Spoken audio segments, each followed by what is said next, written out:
Salut à tous, on se retrouve pour le changement de fourche. J'ai réussi à en trouver une des fourches, elle est vraiment impeccable.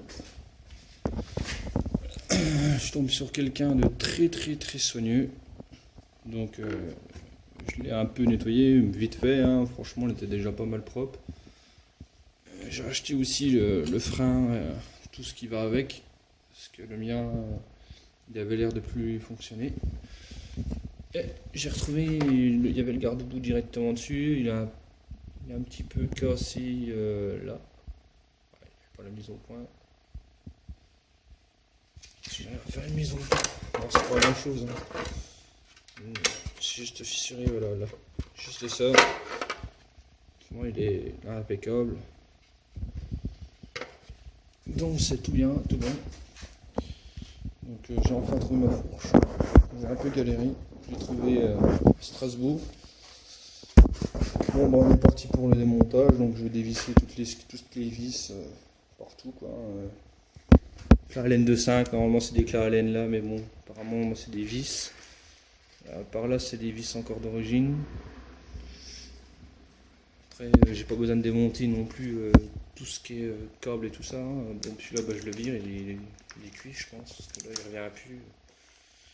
Avec le choc à mon avis il a dû bien morfler. Voilà, il faudra que je trouve peut-être une poigne d'accélérateur, j'en ai peut-être une. Voilà, on est parti pour le démontage. Je le retrouverai après, hein. Je vais déjà préalablement desserrer pour que ça aille plus vite parce que là c'est un peu galère à la démonter, je vais rentrer au marteau. Donc bon bah à tout à l'heure alors. Donc ça y est, elle est démontée. Comme vous pouvez le voir.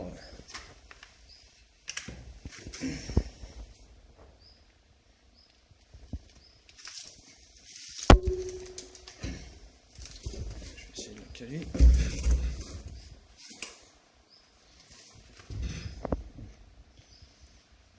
On peut voir qu'elle a un bon pain dans la gueule.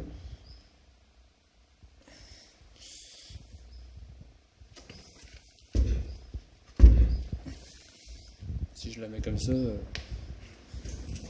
debout ça serait mieux. Voilà. Sachant que le tube là il a coupé.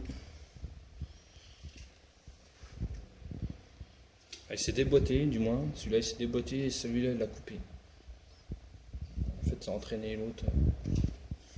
Donc, je disais pour le démontage, en fait, c'est tout simple. Un scooter d'origine qui a la coque au-dessus au niveau du compteur. Vous avez deux vis en dessous du compteur.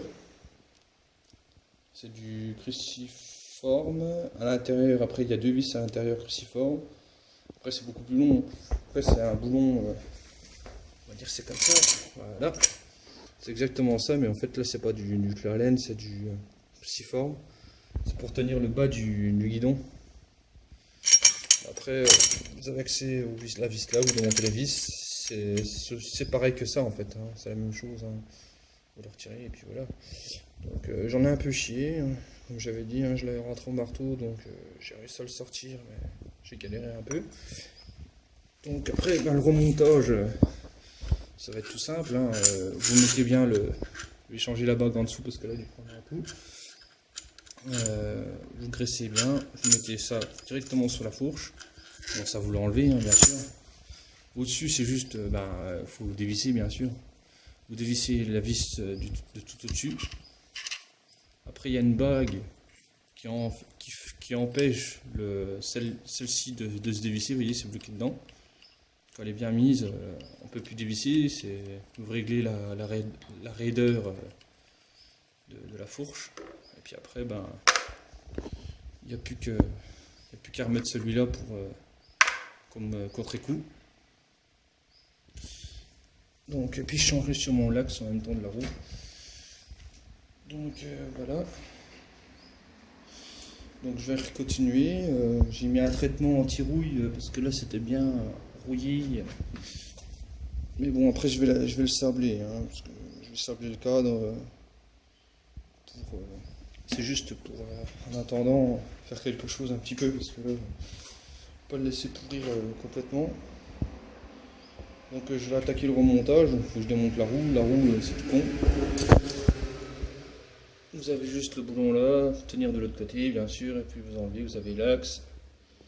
Bien remettre le truc là, et vous verrez sous la roue, il y a un petit axe qui s'enlève, ne pas le perdre. C'est un petit axe en alu. Je pense que c'est vu. Il ne faut pas le perdre, hein, parce que sinon la roue, il ne faut pas la remettre, hein, il y a du jeu forcément. Donc vous voyez, il n'y a rien compliqué à démonter une fourche. Donc c'est juste un peu beaucoup de boulot, donc c'est pour ça que je fais beaucoup de coupures. Je ne vous montre pas tout en détail, puisque j'ai trop de boulot. Donc je voulais remettre des poignées là, mais les fiches sont un peu plus récentes, donc je peux pas. Je récupérerai au pire la poignée d'accélérateur, vu que la mienne elle a mangé un peu. Et la poignée de l'autre côté aussi. Bon, fait chier, la poignée de frein elle est pétée. Mais bah, je remettrai peut-être les miennes. Bon, les miennes étaient courtes. Je verrai bien. Je verrai bien ce que je ferai. Mais bon, ça avance, ça avance. Donc je vais continuer.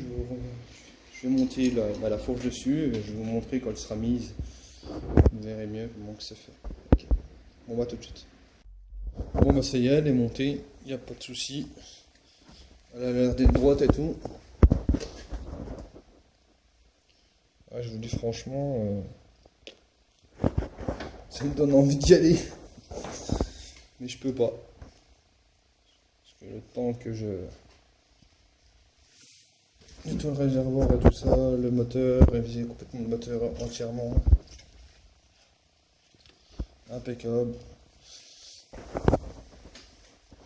Donc du coup il a fallu que j'enlève cette partie, parce que moi j'avais ça sur cette partie que je disais merde il a morflé, il fait chier machin et tout, mais en fait là je suis obligé de l'enlever, parce que la fourche de roquette, moi ça en était, je sais pas si c'est vraiment une fourche de roquette, j'en sais rien, c'était pour adapter sur mon booster et pouvoir mettre le garde-boue, j'en sais rien, parce que les pièces là y étaient, et là je peux pas la mettre, mais la fourche va dedans, il n'y a pas de souci, il n'y a aucun problème.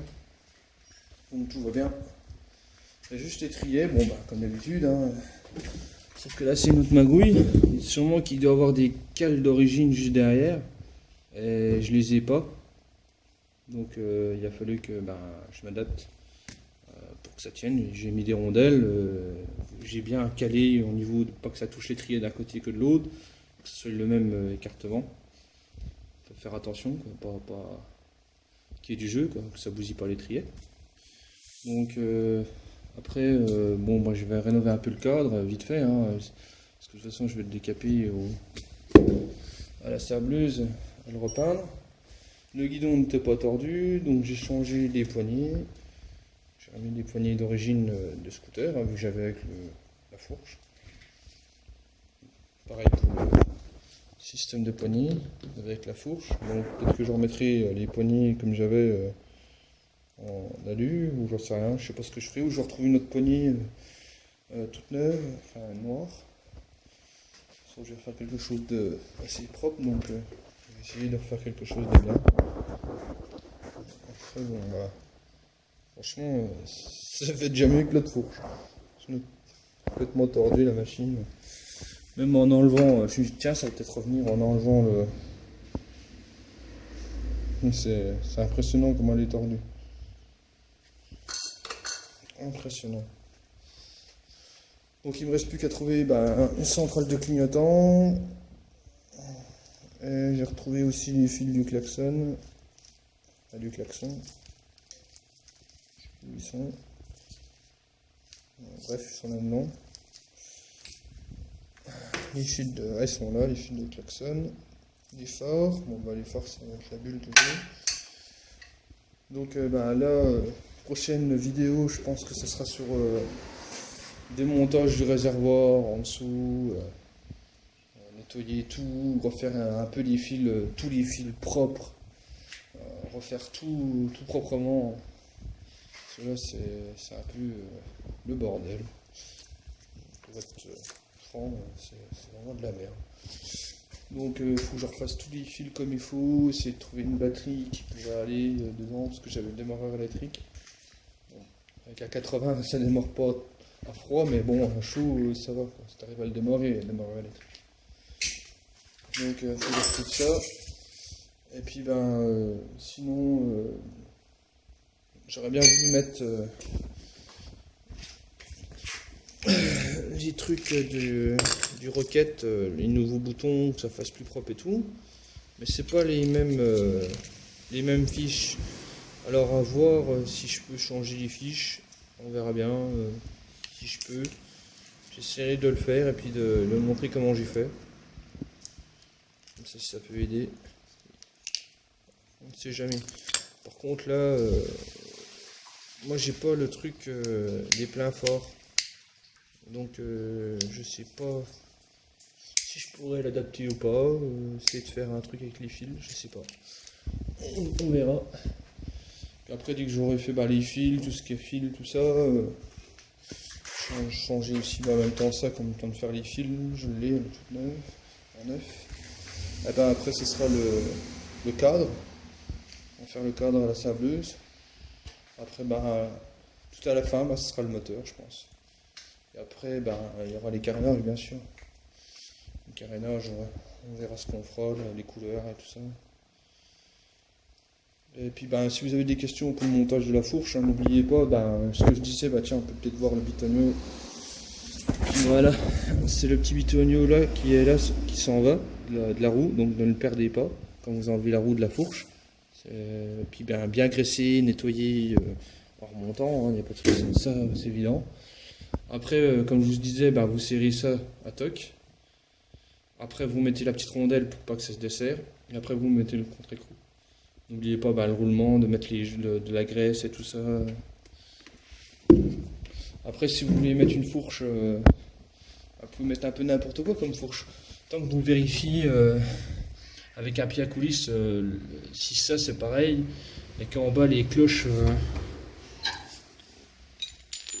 de roulement s'emboîtent dans votre cadre, vous pouvez mettre n'importe quelle fourche. Après forcément, si vous mettez une fourche vachement longue, votre hauteur, ça va faire un peu bizarre, mais bon. Là, je sais qu'une fourche de Rocket va sur le booster, donc c'est pour ça que j'ai voulu remettre ça, donc pour mettre mon petit garde-boue devant. Donc voilà, donc je pense que j'ai tout dit. Donc à la prochaine, pour une prochaine vidéo. Donc si vous avez des questions, comme d'hab, demandez, pas de soucis, je répondrai. À plus.